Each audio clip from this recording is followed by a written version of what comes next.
In the beginning, the universe was silent, cloaked in darkness. It must have been so peaceful back before the scrawny punks in the black bloc, started shouting about, dreadlocks and maple syrup, they're all racist. In the beginning, those people weren't there. But as the hysteria of 2020 grows louder and more volatile, a few things keep me going. Family, comedy, justice, democracy, truth, Chick-fil-A. Have you tried the new Popeyes chicken sandwich? Never mind. All of which are currently under attack now by bloodthirsty leftist mobs, anarchist radicals who have launched our country into a deep moral turbulence. Would you be surprised if we were at civil war in 3 months? Today's guest on the Glenn Beck podcast is the unshakable Dennis Prager. For the past few decades, Dennis has challenged the left's most dangerous narratives. He has fought the left's worst depravity and worsening depravity. And he's turned 72. I used to think 72 was old. Now I'm like, go, brother, go. He's just as vigorous as ever. He is a professional lion tamer in the world of political media. He just opens up the lion's mouth. He's like, yep, in your mouth, out of your mouth, in your mouth, out of your mouth. And it doesn't affect him. Like me, many Americans, sometimes he is hopeful. Sometimes he's one breath away from feeling irreversibly defeated and faithless. Faithless might not be the right word. Discouraged. Join us for the next hour. I promise you that you will feel a little more sane by the end of it, a lot less abandoned, a lot less alone, and hopefully we'll come out with a little more hope for the future and a little less nostalgia for that empty, silent universe. I just got a new order of the new Built Bar protein bars. Look at me. Picture of health. You do not get a body like this without working hard. Believe me. Do you know how many times I have slaved over a bucket of ice cream? Till I couldn't eat anymore. Anyway, my wife is like, would you stop? Because she doesn't like it when I'm fat. Ladies, you could have this all day long. Anyway, so she's been telling me about these new protein bars, Built Bars, and I didn't listen to her because she likes them and she works out and she's healthy. And I didn't believe that anything healthy could be delicious. Oh my gosh, I could have been eating these the whole time. I got desperate. She was out of the house. I thought she won't recognize one Built Bar. I'll just try it. And I did. And it was great. I asked Built Bar to actually be a sponsor on this program. I went to them. They didn't come to me. You are going to love these. They have just improved their already delicious recipe. They added 6 new flavors: caramel brownie, cherry something. I hate cherry, so I didn't even try it. Lemon almond cheesecake, apple almond crisp. Their Oreo cookie is like eating a bowl of Oreo cookies. Am I the only one that eats them in a bowl? Giant spoon. Anyway, you can get a mix box with their 12 original flavors plus the new ones. Message me your favorite. They are all really good. Let me know. They've also reset the code for this new launch. So go right now to BuiltBar.com. Use the promo code Beck. Get $10 off your first order. Promo code Beck at BuiltBar.com.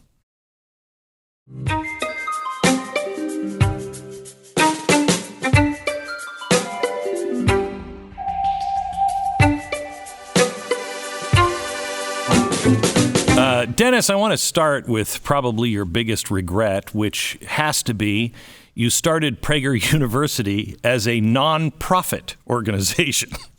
Oh, that's funny. Nobody has asked me that. That's very perceptive, Glenn. It was actually Alan Estrin, whose idea it was, did want to start it as a for-profit originally. And you said no. And I didn't think it was a good idea. In part, because I didn't believe it would make a profit. Not in part. It's That's entirely why. It's like, yeah, I was up for the Harrison Ford role in Star Wars. I turned it down. Yeah, that's right. So even the smartest among us sometimes have no. Well, our moments. You have to understand. No. Glenn, you're going to like this because you are a God-centered man. So here is my theory on what happens before we're born. There are any number of cues, as the Brits would say, or lines, as we would say in America, that you could stand in. So, for example, when God gave gardening ability, I was not in that line. Right, yes. But there was a very much more important line I was not in, and that was financial acuity.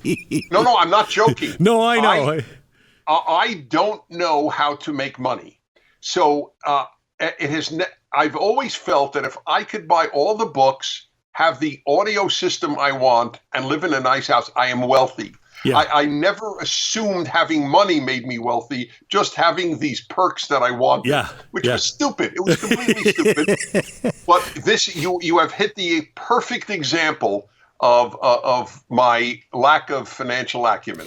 So, but it doesn't, I mean, I do what I do and I don't do it for money. It's nice that I can live in a nice house and I have a nice life, but I don't do it for the money. And I know you don't do it for the money either.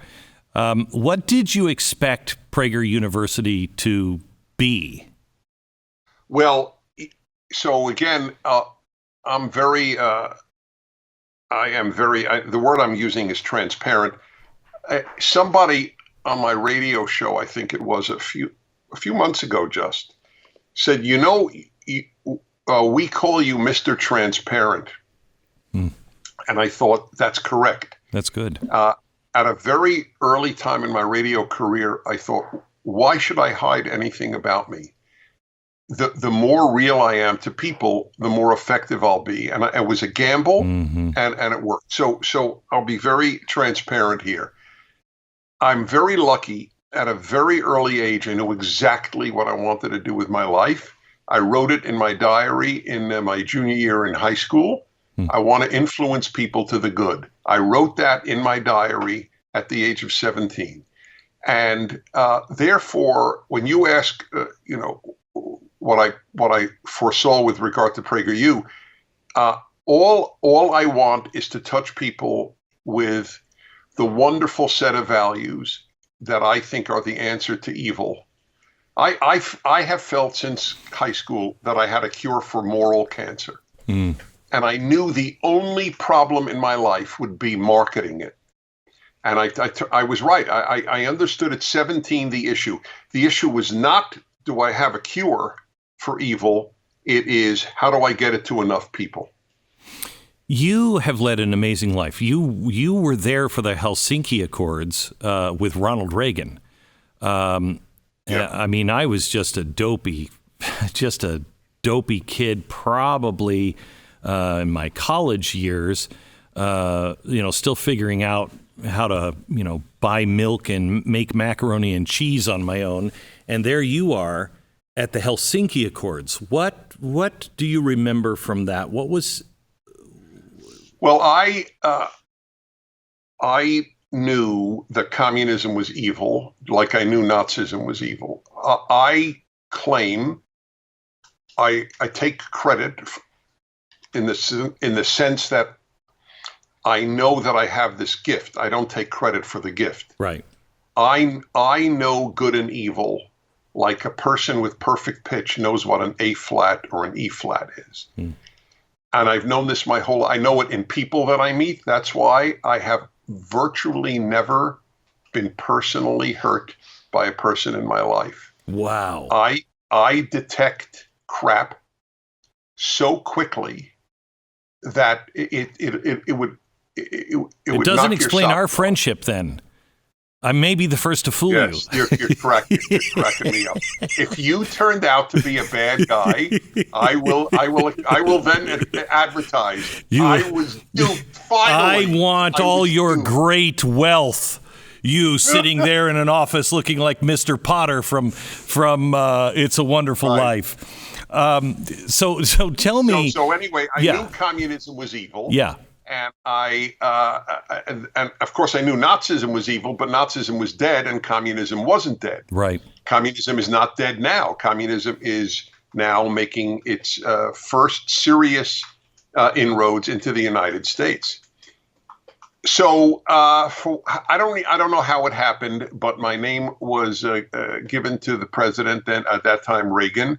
I was, let's see, what year would that have been? So yes, he was president from 80 to 88. It was probably 86, somewhere in that area. So fine. 84? So I was in my late 30s. Okay.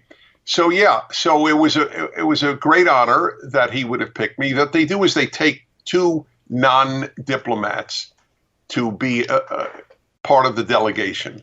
So I went to Vienna. The Helsinki Accords were the human rights accords signed with the Soviet Union, which of course was a joke to the Soviets, but was not a joke to people who wanted to be free in Eastern Europe. Right. I had spent a lot of time in Eastern Europe and the Soviet Union. I knew Russian.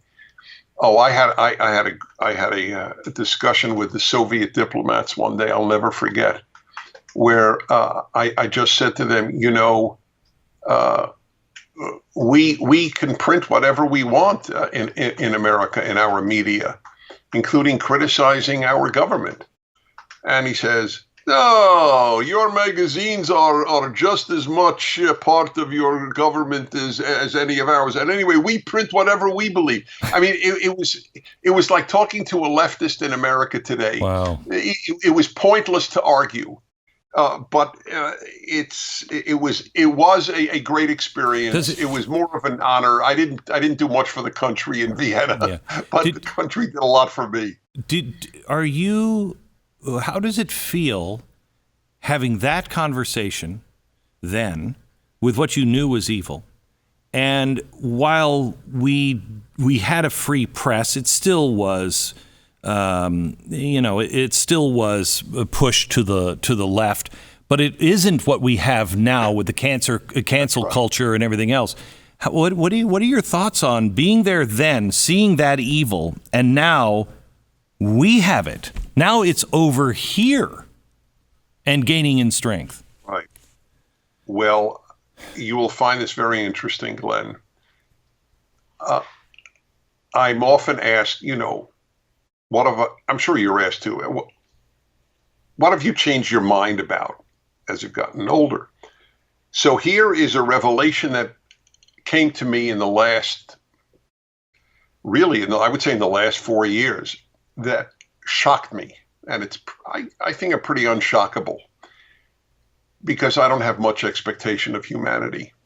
And it is this. I studied Russian in order to be able to read Pravda, the Soviet communist newspaper, not in order to be able to order a tuna sandwich, and not in order to be able to read Dostoevsky.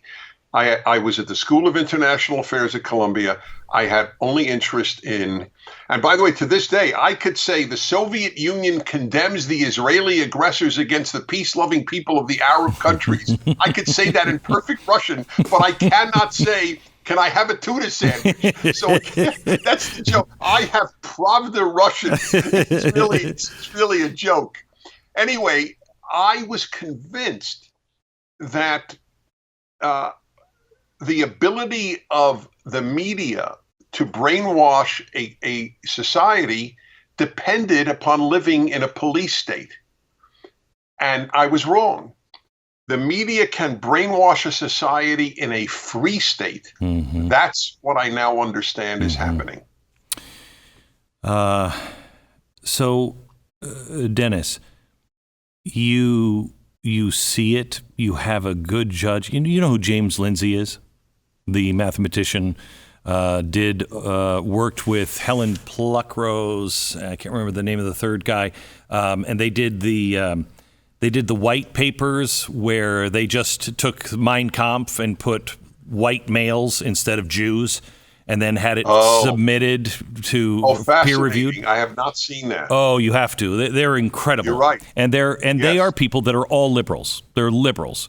But they're more classic liberals now, and they tried to show that the university system and the peer-reviewed system is nonsense. I mean, they wrote a paper, and it was peer-reviewed and published, that taking your dog to the dog park, if your dog tries to make it with another dog, that's dog rape.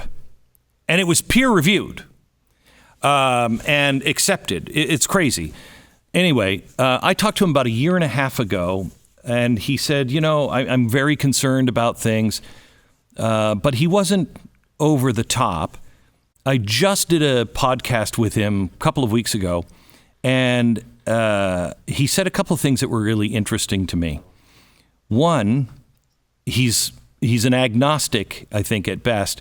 And I said, I've tried to stay away from the word evil over the last 5 years because I think we overuse it.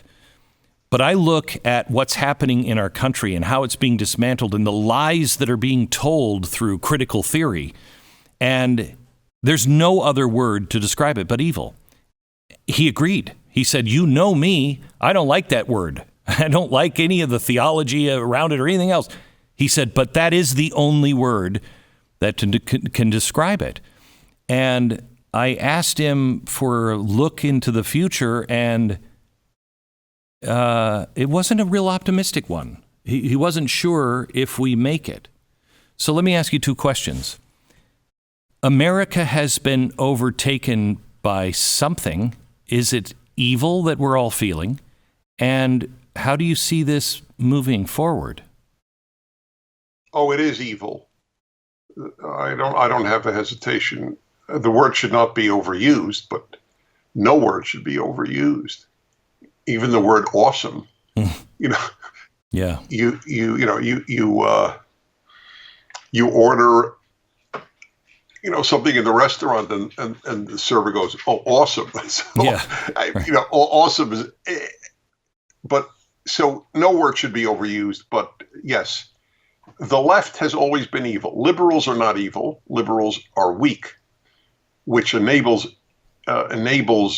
evil to triumph.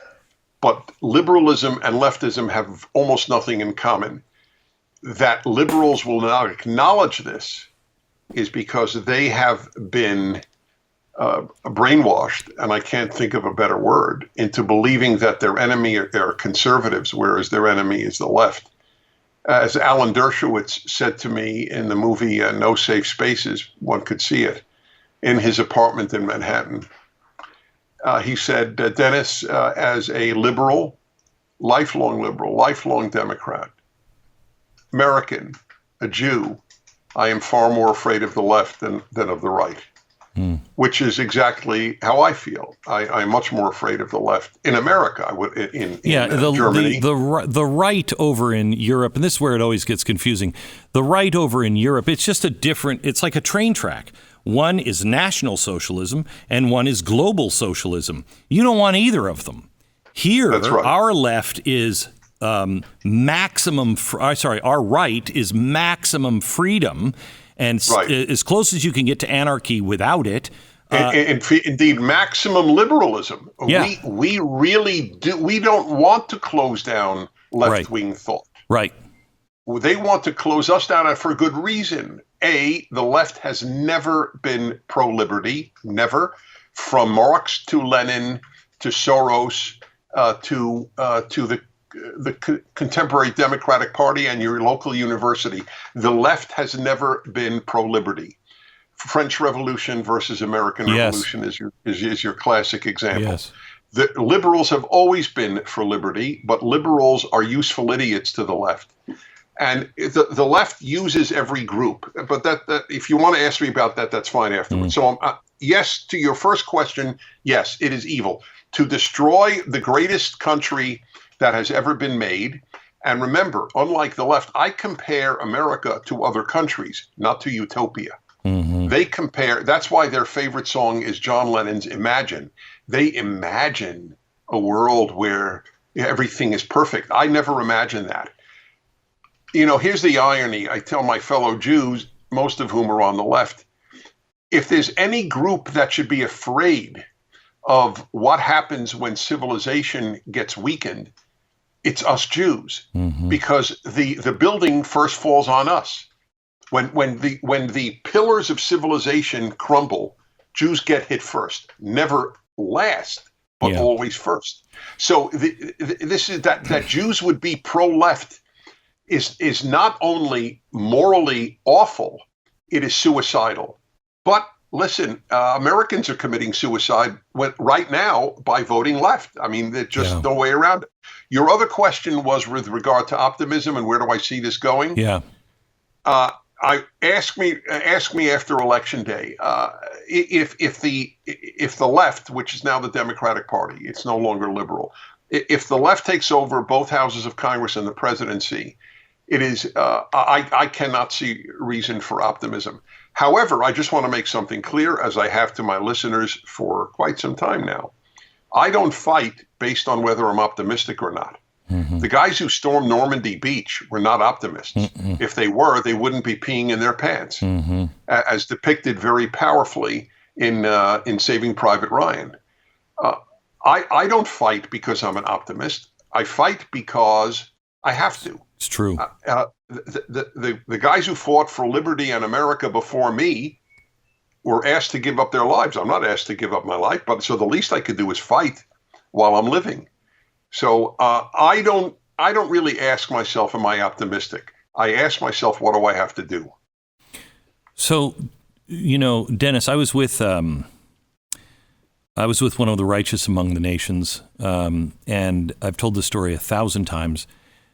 She was a woman, 16 years old. She started saving Jews from Auschwitz. She was in Poland. Then the Iron Curtain came. She couldn't speak about it because nothing really had changed with the Russians coming in. She wasn't open about any of it until the wall came down. And I took my family to visit her and to learn from her. And one of the last things she said, I said, the tree of righteousness is in everyone. How do you water it? And she looked at me and she said, you misunderstand. The righteous didn't suddenly become righteous. They just refused to go over the cliff with the rest of society. That I understand more every single day. The courage that it takes to hide a Jew, to hide anyone, doesn't happen if you don't have the courage and the backbone to stand right now and say, "No, that's not true. I'm not going to go down. I'm not going to go down that road with you." Tell me how people grow in courage. How do you water that? Well, number one, I mean, which is typical of you to ask these perceptive questions. The number one, I have said all of my life, the rarest of the good traits is courage. Mm-hmm. There are many nice people, kind people, honest people, loyal people, but there are very few courageous people. And the problem is all the good traits are worthless without courage. Nice cowards are as dangerous as evil cowards. Mm-hmm. So cowardice is the human norm. Explain that. Can you explain that? Yeah, sure. It takes no effort to be a coward. That comes with your nature. We're all afraid. I think I'm courageous, but it doesn't mean I don't have fears. It means I don't allow them to dictate what I do. Mm-hmm. No, I've given a speech actually how to be courageous. It's at the PragerStore.com. I'm not trying to make money. Yes, you are. Man, that guy will bilk you for every dime you've got. Look out. He's crafty. You got me. Yeah, I wish I were crafty, as I said earlier. But anyway, people should know I gave a speech on it. People were asking me, because a lot of people would like to become courageous. The first thing you have to do is want to be courageous. You can't be courageous. It's not by magic.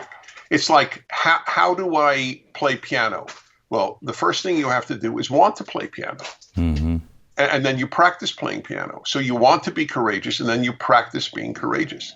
So how do you practice that in small ways? Okay, I'll tell you how. Okay. It's a very important question. And I'll tell you some of the ways. One way is that you ask yourself, this is just a practical question. What is the worst that could happen to me? So let's say you speak out on your social media and you send a Glenn Beck Blaze piece. Okay? Mm-hmm. Thoughtful. The Blaze is terrific, by the way. I read it every day. And so you send that out to friends. I would just respectfully request you read this. People won't do it because they're afraid. But what are you afraid of? That you'll be defriended?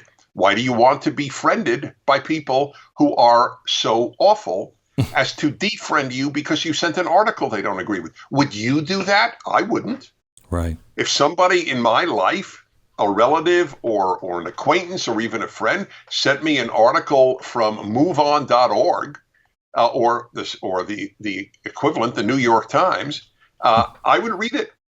I probably already did read it because I actually read the New York Times because for the same reason I read Pravda. I want to know what the other side says. Wow. So the first thing you have to do is ask, what is the worst that could happen? Now, if the worst that could happen is if you save a Jew and the Nazis find you, they'll kill you. I don't judge people who didn't rescue Jews in the Holocaust. I judge people who participated in snitching on Jews, but that people did not risk their lives to save a stranger, I don't expect that much from most human beings. But in America, to stand up to the left, your life isn't threatened. Maybe friends will befriend you, defriend you. But okay, so when you ask what's the worst that could happen, that could already begin to give you courage. Number two, you have to not want to be liked by everyone. People should seek, this is really important, you should seek to be loved only by your spouse and your friends. That's it. You cannot do any other thing in life well if you seek to be loved. You will not be a good teacher. You will not be a good leader. You will not be a good talk show host. You will not even be a good parent. If a parent wants to be loved every day of their lives, they will not be a good parent. You should seek to be loved by your spouse and your friends. That's your peers. That's it. So James, I think it was James, said to me, Glenn, you have to the first thing you have to do, everybody needs to draw a line. They need to know, where's your line? Because it'll continue to move if you don't say, you know what, they crossed this line and that's just too much for me. And if you don't know it and don't set it, but as we were talking, they've already crossed so many lines. I mean, but I'm speaking out. Others are not. What lines are left here, Dennis, to get people to be able to say, okay, that's a reasonable line that if they cross this, I got to stand up? That's a really excellent point. I didn't make it in my speech. I would have added it had you told it to me earlier. That's right. So I'll give you a living example. I get this call or email periodically, if not regularly. Dennis, what do I tell my daughter? She's at college, and she said to me, Mom, if I write what I think, meaning not leftist, I will get a bad grade. So I say to the parent, and I've said so often, I sort of have it memorized, and I say, look, I can't tell you what to tell your child, but you're asking me, so I can only tell you this. This is what I would say as the non-parent to your child. If you compromise on what you believe for a grade, when will you not compromise on what you believe? Boy, that's an indictment. I mean, I'm just reviewing, Well, it's a challenge more than an indictment. You have to say to yourself what you just said, Glenn. Where is my line? Okay, so I shut up and be one of the herd for a grade. When will I not shut up and be one of the herd? Grades are not that important. Livelihood is more important than grades, just to give an example. So when will you take a stand if you don't take a stand in college for a bloody grade? I'll tell you, Dennis, and I'm sure you've gone through this, but there was a point in my career where, right before I left Fox, that I knew if I didn't leave, I would not leave with my soul. And this is why. There comes a point to where you've convinced yourself that you have influence and you now are positioned to be able to do things that you couldn't do before. And there's some compromises that you have to make, but compromise is a part of life, etc. And I was so shook to the center of my being. You don't leave. You start wanting this. You start saying, well, I know, but you're done. You're done. You lose your soul. Well, I could give you a parallel you'll find fascinating. In the 1990s, I had a national TV show. It was on all over the country. No, I remember. You do? I do. You're one of the 11 Americans who remember. Right. I've met 9 of the others. There's one left. Yeah, we're having a convention, a get together. Yes, that's right. Yeah, in my bathroom. In your bathroom, exactly. So one day they come to me because, on TV there are ratings every day, unlike radio, once every 14 years. Mm-hmm. So they came to me, the producers, and they said, Dennis, it's a great show. And it was a great show, as it happens. Mm-hmm. But it doesn't matter. They said, we got to spice it up, though, which meant sex. Now, you have to understand, I have very libertarian views on consensual sex, just for the record. Mm-hmm. However, I knew I wasn't given my gifts by God or by nature, but I think by God, but doesn't matter. I wasn't given the gifts I have in order to have semi-nudity on a national television show, which is what they wanted. They wanted lingerie models to come on the show. That would have been so weird. Well, yes, essentially that's right. So interestingly, by the way, I said, I will allow it once. I drew my line, but I will not be with the models, which I never saw them, as it happens. Mm-hmm. Number 2, it was people from Fredericks of Hollywood, which, has lingerie and stuff, which I'm totally support such industries. That's fine. But I will talk to them intellectually about the issue of sex between couples, sexual titillation, which are very legitimate subjects for serious discourse. I allowed it once. It was the highest rated of my shows. And I said, that was it. I said to you once, but that is it. And of course, ultimately, the show lasted a grand total of 6 months. But I felt, as you were just describing, I am not in media to be in the media. I am in it to do good. If I can't do good, I have no interest in being in it. So, but that's a problem now, Dennis, because they used to accuse people like us. We're only saying these things for ratings and for money. Well, people are saying these things now for likes and friends on Facebook. Our audience has an audience. So now everyone is in the same boat. And there seems to be this love affair with fame and being liked, which I think fame is battery acid to the soul. It is the fame and fortune, the combination of the two, the most destructive thing to any human soul. We all know about young popular figures in music or Hollywood, and then you read they couldn't handle the fame and or the fortune. I have actually said 2 things about this. One is I believe that fame is more difficult for young people to handle, or even middle-aged people, than heroin. I agree. It's you can break away. And we all know people who have been addicted, but if you're addicted to fame, it's almost impossible. Yeah. So Number two, you will love this. So I get a big kick out of talking to kids. So I will go into a 7th grade class and I will, what do you want to be when you grow up? And the most common answer is famous. And then I go, Glenn, you'll doubly love this. So I go, famous for what? Which they've never thought about in their lives. Right. And they go, it doesn't matter. I say, well, what if you're famous for most hamburgers eaten? Great.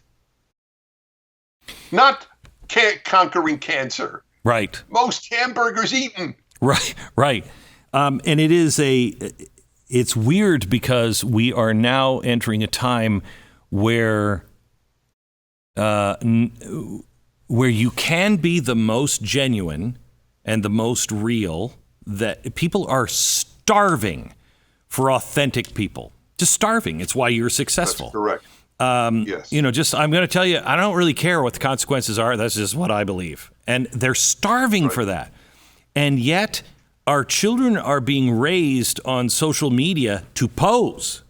There's nothing real on social media. And you can see it in I remember I was in Top 40 Radio, and it's when I knew I had to get out. I was judging some, cover girl modeling thing, and they did 20-somethings, and then they also had young teenagers and preteens that were modeling. And I was so grossed out by the 12-year-olds that were acting sexy. They had no idea what sexy even was. They were just reenacting what they saw people do. That's our whole society now. They're just acting like those people. Maybe you'll remember better than I, but it's very recent, like even within the last 10 days, where there's a movie out. Netflix. And Netflix released it. By the way, Netflix did not allow No Safe Spaces to be streamed. This great film Adam Carolla and I are in about free speech, that's not okay for Netflix. But 12-year-old girls twerking is. That's okay. Yeah, we were talking about this earlier today on the radio. I don't know when it happened, but it is impossible now to watch anything that it does not cross every boundary that we would never have crossed 10 years ago. That you cannot find. And I brought things to Netflix. I brought stories to Netflix. I brought them to Amazon. And they say there's no appetite. That's not true. There's got to be people in this country that still want to watch things that are good, funny, maybe a little edgy here and there, but are not pornographic and not, has a little higher brow than the F word. That's right. Well, I mean, look, your success is an example. That PragerU gets 1 billion views a year, and that 65% are under the age of 35. We have pretty sophisticated stuff on the internet. Yeah, I know, and it's drawing a lot of people. You know what? I'll give you an amazing little piece of data. Because of I believe now, I originally called it the greatest mistake that humanity has made. Not the greatest evil, I made that clear, but the greatest mistake, the worldwide lockdown. Mm-hmm. I was right. I'm more right every day. Now I believe it's criminal. I think it's gone from mistake to a crime. But in any event... Wait. I want to stop and talk to you about that. First of all, the biggest mistake, I'm playing devil's advocate here. I think I can justify this in my mind. But how can you say this was the biggest mistake in the history of the world, and yet it was done by the guy, Donald Trump, that you support? His instinct was not to do it. He understood he was in no man's land. Mm-hmm. If he didn't call for it, and by the way, he has no power to enforce it, so it's almost irrelevant what he came out. It's governors and mayors. But every death would have been attributed to him if we didn't have a national lockdown. We should have done what Sweden did. Yeah. Every country should have done what Sweden did. The virus will take a certain number of lives. It is a tragedy. It has been true of all viruses. We have crushed children.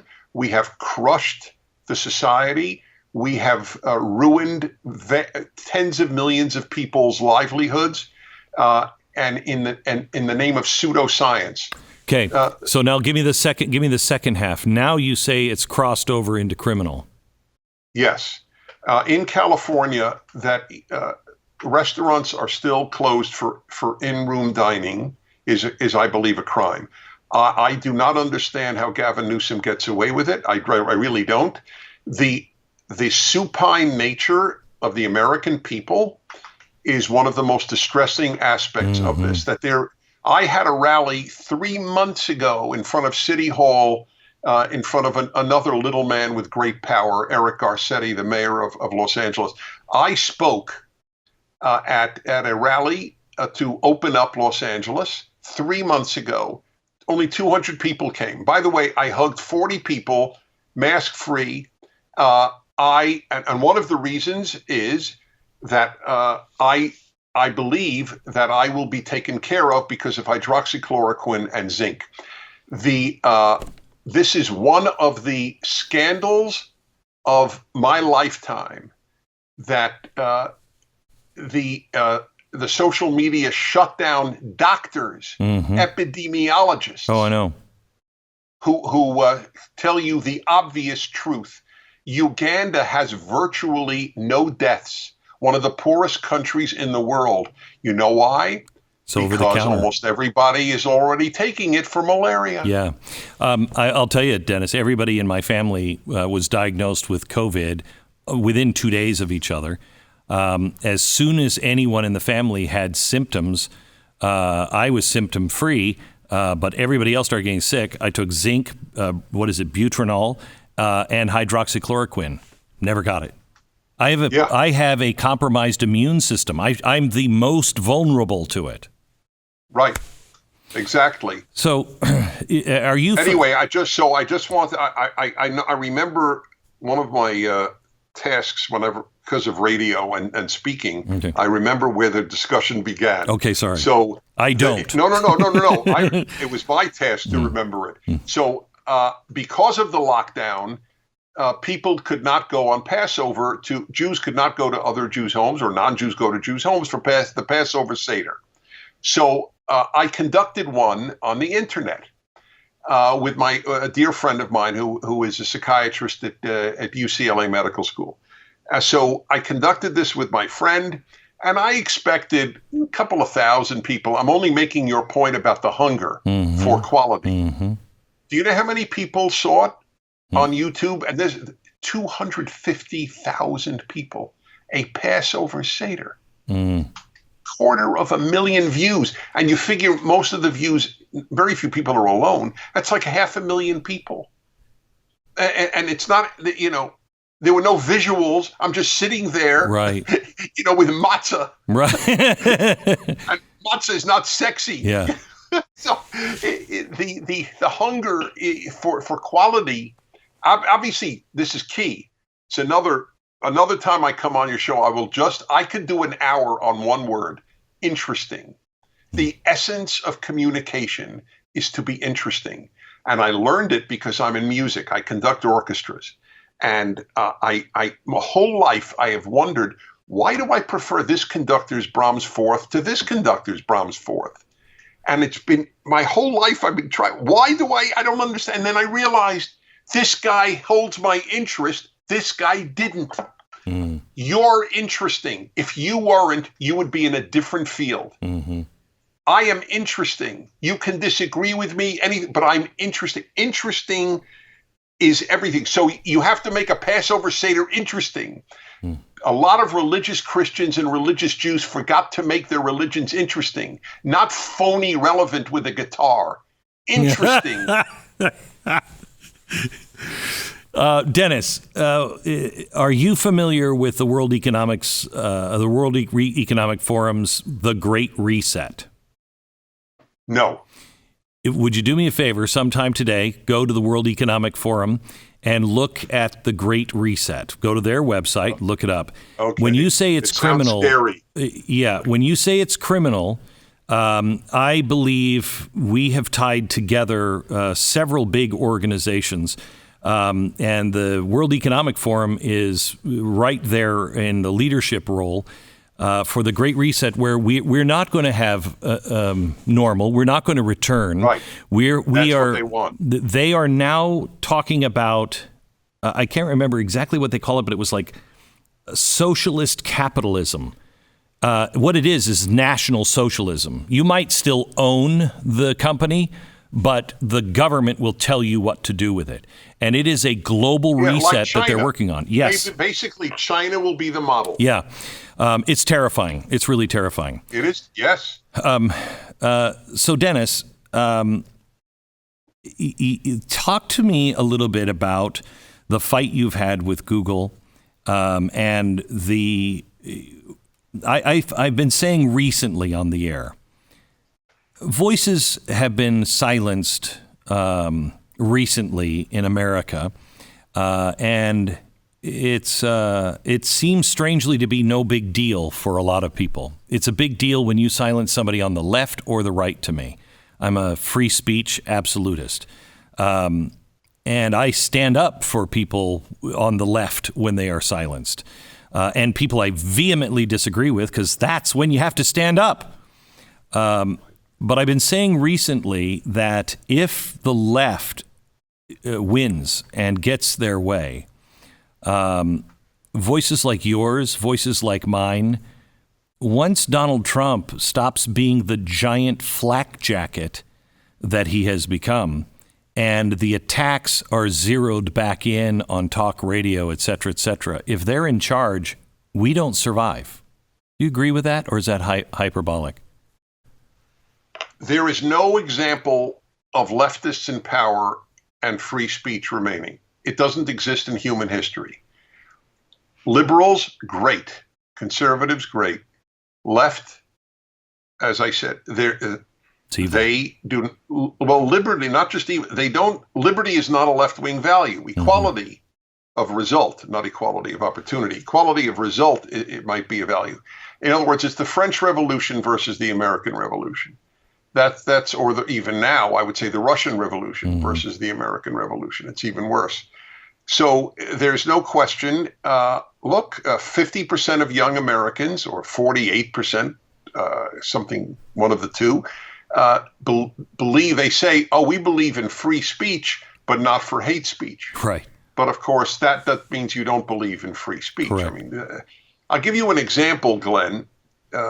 Again, from my Jewish background, when I was a kid, Nazis, I mean real Nazis, not conservatives called Nazis by leftists.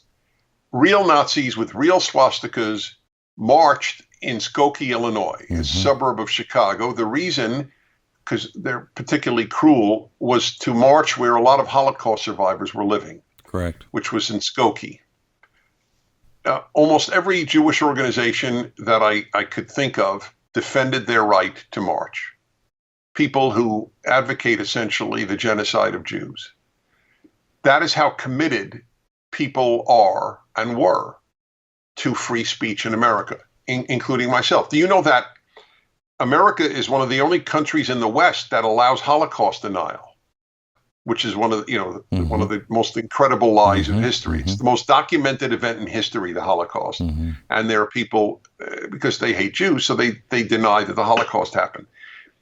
In Europe, you can actually be fined or go to prison for Holocaust denial. In the United States, you want to say there was no Holocaust? Fine. Say that, you could say, that there was no slavery. You can make up anything you want.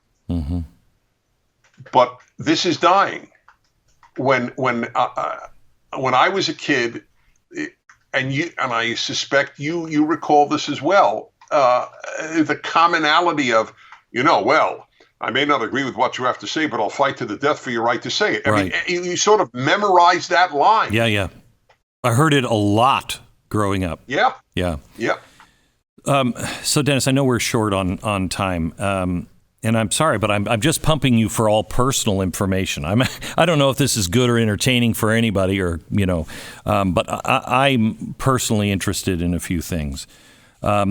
I've studied revolutions for the last 20 years. I have studied Marxist revolutions, and coups. And because of that, I was pilloried in public space for a long time by saying, "Hey, what's happening over in Egypt? It's not what you're seeing here. This is orchestrated. What you're seeing in the Arab Spring is orchestrated, and it's being orchestrated by some very big people, and it's going to spread. And they're going to do the same thing here, and we're going to be a bigger Israel, and it will be the Palestinians, against Israel. It'll be the whomever against the United States, and we'll be the big aggressors, and yada, yada, yada." As I look at things, I hope we don't go down these roads, but history will tell you that it happens. I feel like I don't, there's no place to go. So I can't be the Jew that jumped out of Germany so early. But I am a Mormon. We're the Jews of the Christian world. And, our heritage with women and everything else, they're going to pounce on us. We're going to be the first sacrifice, and Christians will turn their heads because they don't know Mormons. They don't care about Mormons. They think that we're not really Christians or whatever. And basically we have the same kind of separation culture as the Jews do in some ways. And I just think we're going to be the first of the Christians. Your guys are going to be the first ones as Jews, but for Christians, we'll be thrown to the lions. Well, what do I look? Oh, sorry, go on. What do I look for, Dennis? When do you say it's time to get out of Germany? It's time to reevaluate things. The very fact that we're even discussing this has got to be a shock to the system. We 4 years ago, let alone 40, we would not be having such a discussion because nobody would. You don't think of leaving America. Well, you can't go anywhere else. You think of stopping, 100 million of coming in because this is the place you want to go to. There is no guarantee that that the forces that loathe liberty will not take over. Liberty, as I have been telling people at speeches and in my writings, my radio, liberty is a value, not an instinct. There's a big difference. Breathing is an instinct. Sex is an instinct. Liberty is a learned value. Humans want to be taken care of much more than they want to be free. Guess where I learned this? In the good old Bible, which, by the way, is the source of the problem, because without the Bible, this country is wisdom free. It got its wisdom from the Bible. The most Bible free place is the university, and it is the most wisdom free place in America.